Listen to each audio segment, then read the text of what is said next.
ઘણાઈને હે ને એમ હતું કે ભાઈ 2 અટેમ્પમાંથી 3 અટેમ્પ થઈ ગયા ને એટલે સીએ હવે જલ્દી બનાવવાના છે, બરાબર, અને જલ્દી સીએમાં પાસ થઈ જવા હે, સિલેબસ હેલો થઈ જાય. પણ જે પ્રમાણે આ બધી અટેમ્પ જાય છે એ પ્રમાણે હવે લાગતું તો નથી. જો પહેલાં તો આ જાન્યુઆરી 2026ની અટેમ્પની તમને વાત કરું તો એમાં કંઈક એવું થયું. પહેલાં તો અકાઉન્ટના પેપરની વાત કરીને તો એમાં થોડુંક લેન્ધી કાઢ્યું એમ કે પૂરું ન થાય. બીજું લોનું પેપર તો એની અંદર તો ભાઈ સપ્ટેમ્બર કરતાં તો કંઈક ઓછું હતું પણ ટફ તો હતું જ. પણ ટેક્સની વાત કરીને તો કે આઈસીઆઈએ તો એમ જ કહી દીધું કે નહીં આ 3 કલાકમાં સોલ્વ કરવાનો નથી, કે આ તમારે ઘરે જઈને સોલ્વ કરવાનો ટોટલ ઇન્કમનો સમ. અને પછી કોસ્ટિંગમાં લો કંઈક લેવલ વાળો એમ.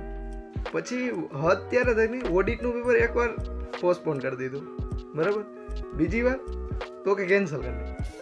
હવે નવી ડેટ 31 જાન્યુઆરી આપી. હાલો એ તો બધું ઠીક છે, પણ છેલ્લે આવ્યું એફએમએસએમ. હવે એમાં તો હદ જ કરી નાખી.